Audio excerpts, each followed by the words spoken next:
So hello, everyone, and a very, very warm welcome to our Canva Space workshop today. We are thrilled to have you join us for a gem-packed session today about foundations of design.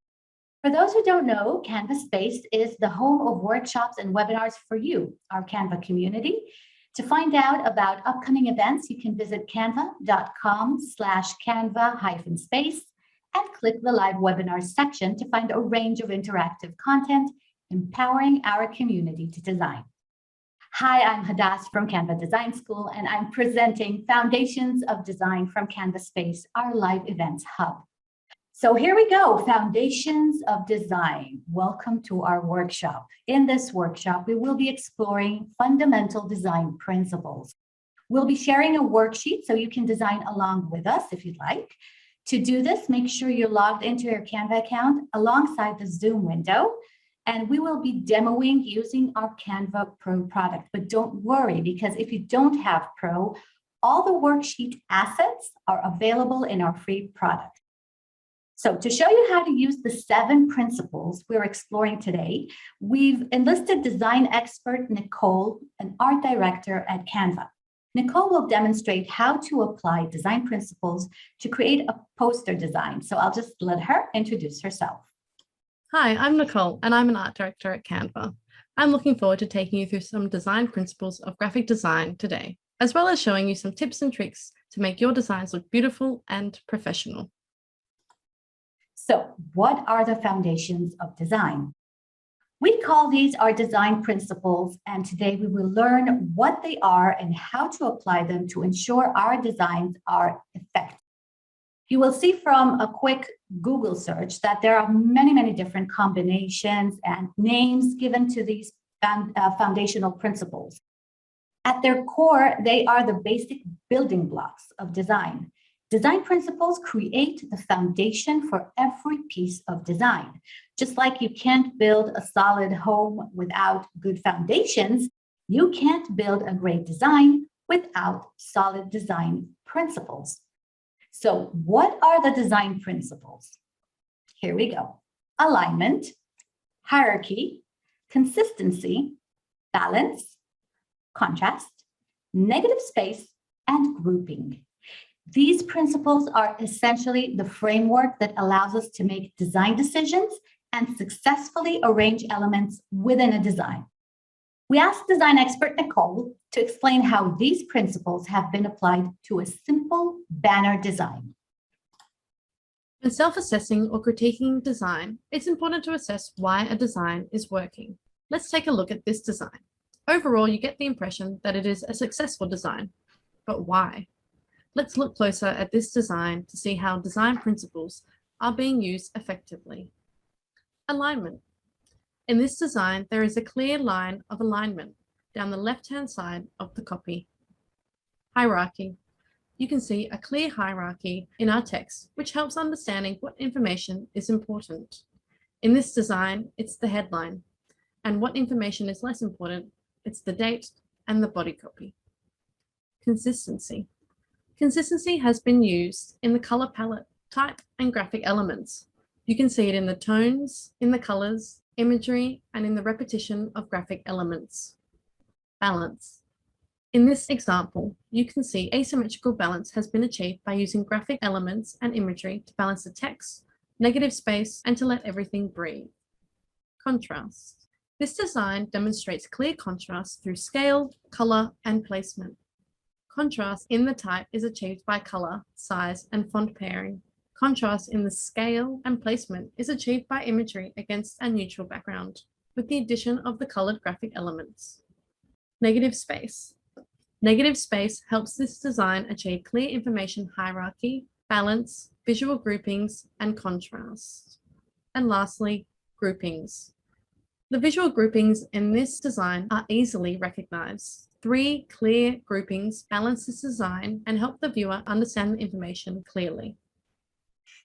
Okay, so let's dive a little deeper on each of those principles. Firstly, alignment. Alignment creates sharper, more unified designs. It helps designs feel organized and anchored. Alignment points within designs help successfully create a visual order to text, to images, and to elements.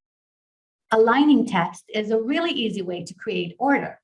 Left aligned text is the most legible as it is easy to read, so it's great for text-heavy designs. Unless, of course, you use right to left languages, and then it just will be in the opposite direction. Let's talk about hierarchy. It creates visual organization to a design, and it gives the reader an idea of where to begin and where to finish reading. It groups related information to clearly show a connection and simplify designs. It helps the viewer navigate through your design. Hierarchy refers to the level of importance given to items within your design. This can be created through the size of your font, the colors, the weight, for example, bold versus regular, space, and where you position items in your document. Often hierarchy is most noticeable within text, but visual hierarchy also applies to images and graphic elements. When assessing hierarchy, ask yourself, what elements do I notice first, second, third, and fourth? Why are they in that order? And do those levels of importance make sense to the information in the design? Interesting thoughts. We asked Nicole, our design expert, to show us how these principles are working in some real-world designs. After that, Nicole will start our practical design exercise for today. Nicole will be creating a poster design and showing how to apply each principle in turn. So now let's hear from Nicole. So firstly, we'll look at a few designs and see how alignment and hierarchy are being used successfully. In this design, the designer has used 2 points to help anchor alignment, keeping it clean and structured through right aligned text and left aligned for the big heading. The second design principle they have executed really well here is the use of hierarchy. This has been achieved by using 3 sizes of the same fonts. This is guiding my eye to read things in a particular order. In this instance, there are 3 distinctive points of alignment. This helps unify the design. That's through the small text is anchored off the base of the image, and then the title works together to create an interesting but organized layout. This also shows you how using 2 font sizes and styles can be used to create hierarchy. And in this third design, the horizontal alignment helps to group icons with type in sections, making it super clear to follow the steps. Here, the design has been kept to 3 font sizes and only 2 colors for maximum impact. So today we're going to be focusing on creating a poster. We'll be sharing a workshop document here for you that has a few prepared elements and some font suggestions. So if you want to follow along and design the poster with me, you can. So today we're going to be focusing on creating a sale poster. And over here, you'll see I've left some notes and these are all the design principles we'll be focusing on. So to begin with, we're going to be focusing on alignment and hierarchy. And since this is a sale poster, I'm going to start off with the headline. I'm going to select my font. I'm just going to paste that here. And I'm going to write mega sale. Now up here in the toolbar, you can change the alignment of text. I'm going to do center text for this particular poster. If I drag the corners, I can increase the size of the font, or alternatively, I can also go up here and just increase the font size through the plus button. And because it's mega, I'm going to make sure that my headline is nice and big and clear to read. Now you might have a logo, but for this instance, I don't. So I might just write in Nicole's shop logo. I'm going to decrease the size of this. I'm just going to make it nice and small. I'm going to center that there. Mega sale. So I'm now focusing on aligning everything in the center. I'm making sure that my hierarchy is been thought of. So next up, I'm going to add in some, maybe the date might be important. So let's just say August 12th to the 17th. Again, I'm going to change my alignment to be in the center. Just delete that little thing. And I want to remember that I'm only going to have a few font sizes. So for this, I'm going to increase it a little bit. Just going to pick a number, 48. Might decrease that a little bit in size. Now in spacing, I can actually control the letter spacing. So that's the gaps between the letters here. And I can also, if this was on 2 lines, this is where you can adjust the line spacing. So I can increase it and I can decrease it. So for this, I'm just going to write in 1.2, 1 and play around with that until you're happy. And I'm going to change the letter spacing in a little bit. Let's just write 150. There we go. So now I'm starting to think about alignment. So I'm keeping it center alignment and hierarchy. I've got my logo at the top. I've got the headline, which is the most important aspect and title on this page, and my call to action. Then I've got the date, which is also very important to let people know when my sale might be. Now let's look at the next principle, which is consistency. This refers to the harmony of parts to one another or the design as a whole.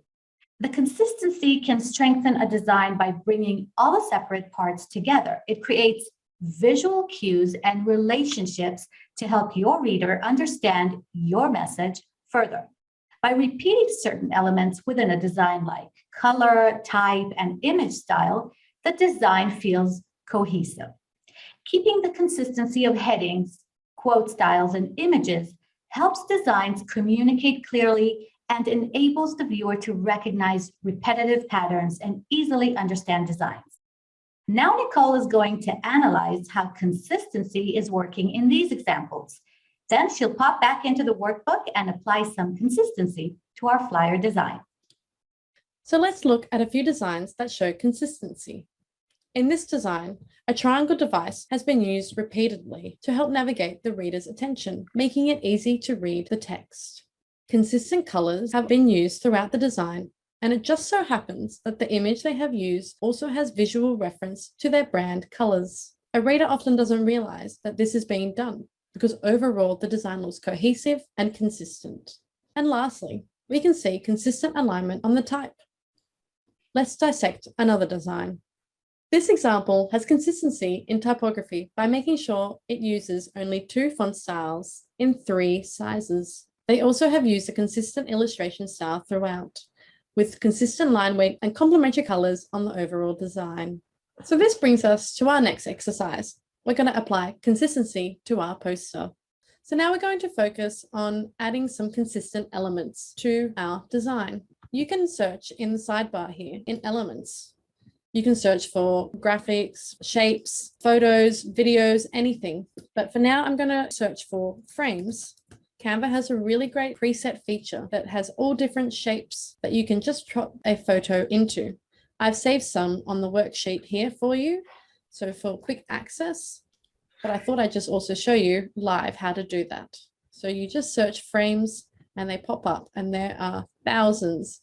They're all awesome, and I'm sure there's something to suit everyone for your own poster design too.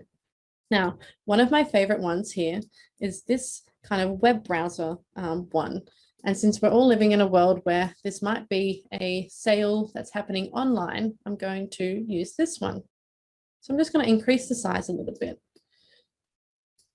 Now, I think I might actually add 2 of these, and this actually helps to create a bit of consistency and leads a little bit into our other element or design principle that we're going to be discussing shortly, which is balance. Now I'm going to find some photos to help get across to the viewer what we are selling. So I'm going to search in photos. I'm going to search for some fashion. And I'm just going to scroll down and find something that I like. Or alternatively, you can upload your own imagery through the uploads on the sidebar. So let's look for a fashion image that might suit my shop. This one will do. See, and if you hover over and drag that on top, it just fits and snaps into your framed element. And for the second image, I might just choose this. So people know that there's lots on the racks for them to choose from. The other great part of this particular framed element is that when you click on it, if you look at the top and there are some colors here that pop up, that means that you can actually go in and change the element colors, which is a really cool and useful feature. So you can make sure that you are using consistent colors with your brand. So for this, I'm just going to pick and show you that you can use any color and change it. And then my little dots here just change to orange. If you want to change the pink, you simply click the pink and change it to whatever color you like. It's like magic. It's an awesome little feature in Canva. So let's continue on. It's time to explore our next principle, which is balance. Balance is the overall visual weight distribution in a layout. It's where you place your elements. Balance gives your design structure. You can achieve balance with graphic elements, with text and images, and you can use negative space to help balance your design. We're going to talk about negative space in just a minute. Balance can be symmetrical or asymmetrical. Symmetrical balance is easiest to achieve and it comes quite naturally. This is why symmetrical balance is often used in classic design styles. Asymmetrical balance can be a little harder to achieve and it's considered to be more dynamic. So in this design, we can see that everything feels quite balanced through the centered image and the type. The logo is centered within the frame and the space is evenly weighted on either side. In this example, the centered imagery and type provide symmetrical balance. Then the line elements are evenly weighted, which also balances design. When you want to create an asymmetric design, a rule of thirds is a guaranteed way to achieve this, like shown here. Everything is beautifully balanced, but it's asymmetrical, giving the design a dynamic feeling. And in this design, the rule of thirds is working in a vertical distribution. The menu is grouped together underneath the main heading area. Let's explore how to use balance when designing a poster. Open your workbook to follow along or just watch if you prefer. So now we've started to add lots of elements to our page. We're going to focus on balance, and that can be either asymmetrical or symmetrical. In this, I'm now going to add a bit more type to help balance the whole poster out and also give information to the reader. So I'm going to copy this and add in what we might be selling. So that might be jumpsuits, dresses, pants, skirts, and more.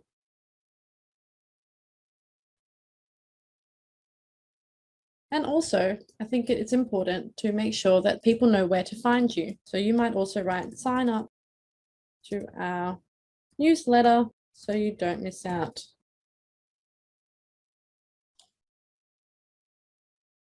Now you might finesse the type or the messaging, but that essentially means that I've now got some typography that helps to balance the design out. And I'm using consistent font sizes and styles to make sure that I've got some consistency created through that. It's also really useful to try and click up in the typography drop down here in your toolbar and see if your font has other weights. Using weights in your font is also a great way to create consistency, balance, hierarchy. So for this, I want to use Telegraph Bold, as I want to really make sure that my URL is nice and visible to our readers. And I also might just increase the line spacing here, so there's a bit more room to breathe. Great. So now I've added a little bit of extra information on the poster and a call to action and my web URL. So that's it for balance. Contrast gives intentional focal points within designs. This emphasis ensures elements don't blend together. If there's too much consistency or repetition, nothing will stand out and your design could appear boring. So think about opposites when you are trying to achieve contrast. For example, dark and light, big and small, thick and thin. You get it, right? Here's Nicole to show us some examples of contrast in design. It's important to note that achieving contrast doesn't always mean extremes. Calm and subdued design still needs effective contrast. This design shows a very subdued contrast. You can see that the large type is easy to read. However, smaller, thinner type is starting to blend in. Consider your user and if this is an appropriate design decision. Otherwise, Consider adding more contrast to your color choice to make smaller type more legible. So in this example, this design achieves clear contrast through type size. This design is also achieving contrast through color. Let's see how we can use contrast in our designs. So now that I've got my elements all on this page, I'm going to focus on adding some color and focusing on our design principle of contrast.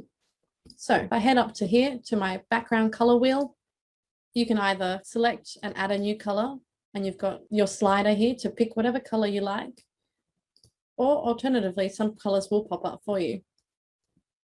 I think I'm going to go for this nice blue. So that's already starting to add some contrast. We've got the pink working with the blue, but I'm not too sure that I like the black on this. So I'm going to change those. I'm going to head up to my text color option, and I'm going to click and play around with other colors. So if you click through, you can see what you kind of like, or perhaps you already have brand colors and you're working to use those. For the purpose of this, I'm going to use this nice bright blue color. It's legible, but it also is a nice contrast and makes sure that I can actually read the text amongst the light blue background. I'm going to just change a few of them. Just check that I'm happy with that. Yep. Just going to change the colors down here as well so that I'm doing consistent things, applying all the design principles we've spoken about to date. Change that to blue as well. I'm just going to zoom out. So I think that my design is looking pretty good. So now that all the elements are sitting quite nicely on the page, I'm going to add a sales sticker. This is also going to help with adding a little bit more contrast. So you can either search in the elements for a bit of a sticker. They're called badges, and they bring up all different types of shapes. Or alternatively, if you're following along, you'll find some that I've already saved here in the workshop doc. So I'm just going to copy one like this purple one and paste that here. Now I'm going to add that there is up to 70% off. I'm going to copy my headline font for ease, and I'm just going to write 70% off. Now it's going to be a little bit big, but I'm also going to change the color to white because it's going to sit on top of my badge. There we go, 70% off. So not only am I telling the reader more information, but I'm also adding a nice design element that will also play on grabbing their attention. Now purple is clashing with this blue that I have, so I'm going to change the color. I'm going to change the color to match my circles in this element frame. That's also adding a little bit of contrast, and it grabs my attention. Now you can select and group elements together simply by selecting the two things you want to group and pressing Command G, or alternatively, select the two elements you want to group, and in your top toolbar, it will pop up as group. That means anything I do to the element, it'll do to both the things that I've grouped. So I'm going to swivel this around a little bit to also just add a little bit of design interest. Now we're going to move on. Next, we're looking at visual grouping, or the proximity of elements. Proximity can be used to create interest and balance. We use space, color, and stylistic choices to show relationships within designs. By visually tying together elements that relate to each other, you can achieve multiple levels of emphasis. Visual groupings strengthen a design by creating cohesion. Nicole will now show us how in the following examples. This is a great example of visual groupings. Not only is the type grouped together logically in bite-sized bits, but it's also visually grouped overall by applying alignment. Pulling color palettes from images is also a great way to visually group colors. This creates cohesion in our designs. And thirdly, by grouping smaller related elements together visually, you achieve balance. See how the type on the right-hand side is tied together, and it is counterbalancing the graphic elements and the image to the left. Here's another example of visual groupings helping to achieve balance. By consistently weighting the visual groupings, the design has achieved balance through the steps to bicycle safety. 3 distinctive groupings provide clarity to this design. Effective groupings highlight the shop button clearly. The overall application of color and image choice is visually grouping the entire design. Now it's time to see what we can group together to create interest, balance, and relationships between elements directing the eye. So now we're going to focus on groupings. As you can see, I have started to group things all together, but we're just going to double check and make sure that we've grouped all the correct information that belongs to each other. So I've got my 2 nice elements, a few pictures here that are describing what the sale is about. I've grouped the mega sale, the headline, and the date of my sale. Once you start to group your elements together, it's also a good time to just review all the things and design choices you've made. So for example, in this, I'm actually going to change the weight of the font because I want to make sure that people can see it and know exactly when the sale is going to happen. Now, as I move down, I'm going to check that I've grouped everything together that should be.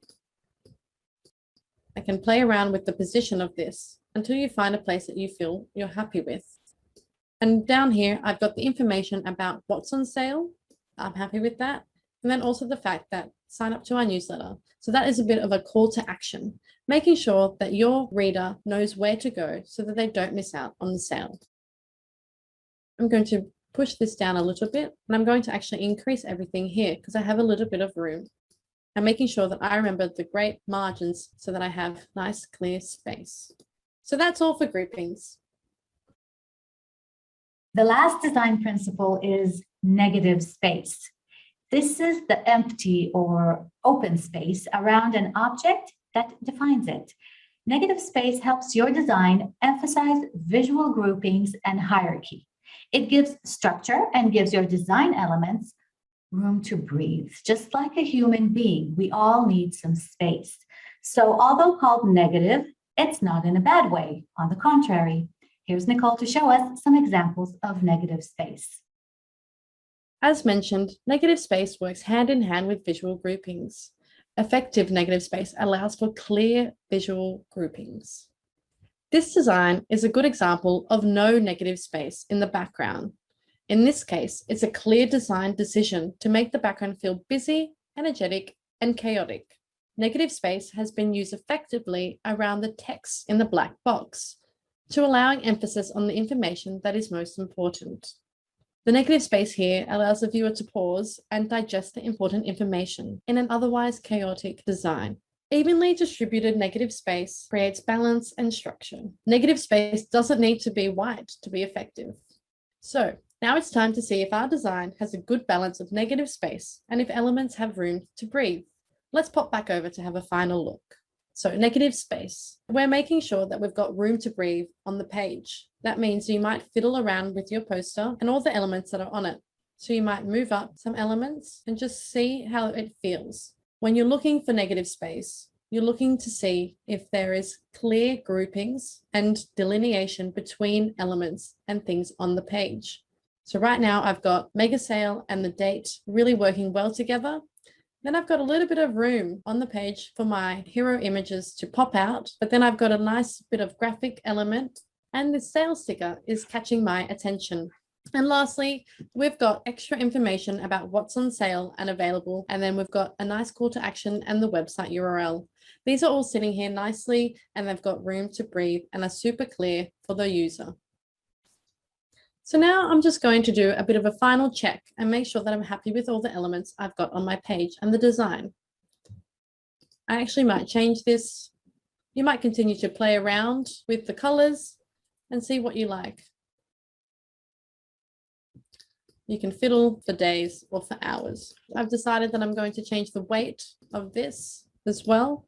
So I want it to match my date. I think that creates a nice balance and actually has a nice weighting on the page. I'm going to turn off my margins as well, just so I can understand and get a nice clean view of the design. I thought I'd share some alternate design options and show you that it doesn't matter what your content is, that once you have created a great structure and base, that you can always change out the content. So for example, in this, you can have just use one image and it's still just as powerful and it's using all the same design treatments and elements as previous. Perhaps you have multiple things you're selling in your shop. You can also add those in. but we're still using the same base, the same colors, and the same structure. And lastly, we're finishing on a design with just one image that also uses the background remover tool in Canva to make the image really pop against our background. So thank you so much for tuning in today and for watching me design. I really hope you've learned something. I love those examples. So when you are designing, try to apply every principle we've learned today, as they are all used together and never in isolation. To quickly recap, alignment creates visual order, making it feel organized. Hierarchy helps you guide your viewer through the different levels of important information. Consistency strengthens a design by tying it all together. Balance can be symmetrical or asymmetrical and refers to the weight distributed in your layout design. Contrast provides intentional focal points within your design. Negative space gives structure and allows elements in your design room to breathe. And grouping strengthens a design by creating cohesion. So my last parting words of wisdom are to always question why a design is or isn't working. What can you do to improve how the elements work together using the design principles to be a successful design? For more like this workshop, visit Design School and click Events to see our schedule. Just visit designschool.canva.com. And for advice and feedback, make sure you sign up to the Canva Design Circle on Facebook. You'll be amazed by the amount of inspiration you can find there. And while you do that, I would like to thank everyone again for joining us today. We hope to see you at another Canva Space webinar very, very soon. And I'll see you all next time. Have a great day. Bye-bye.